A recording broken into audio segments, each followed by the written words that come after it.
In the middle of the night, 32-year-old Martin was home alone.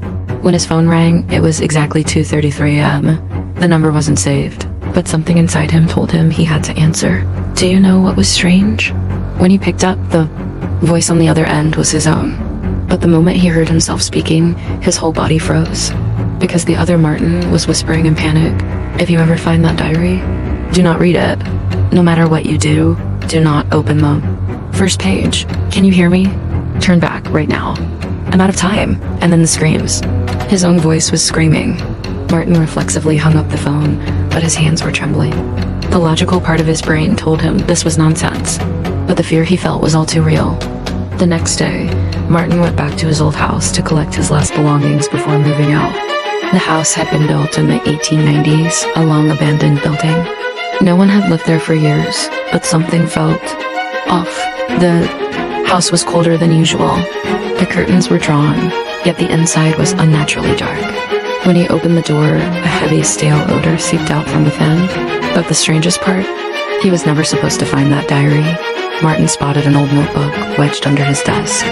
Dusty, dirty, tattered. But the most terrifying detail was its cover. Do not read. He could feel the weight of it in his hands. A voice inside him screamed to leave immediately. But another voice whispered, urging him to open it, and so he did. If you are reading these words, it's too late.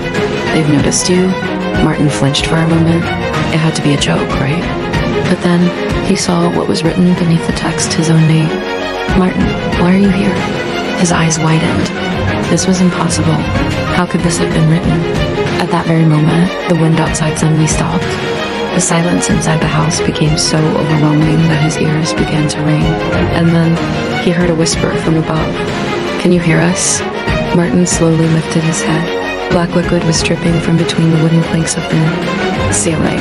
But the most terrifying part, as his eyes followed the dripping liquid to its source, he saw a shadowy figure hanging upside down from the ceiling. I'd had nitrogen monoxide eyes, but IT was looking at him. Martin stumbled backward, gasping for breath. But something was wrong. He reached into his pocket to check his phone. But his phone wasn't there, and then he realized it. He was holding the diary, but now its cover was older, torn, and covered, and strange markings.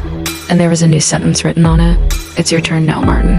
At that moment, the door upstairs slowly creaked open, and a whisper followed. "He's back."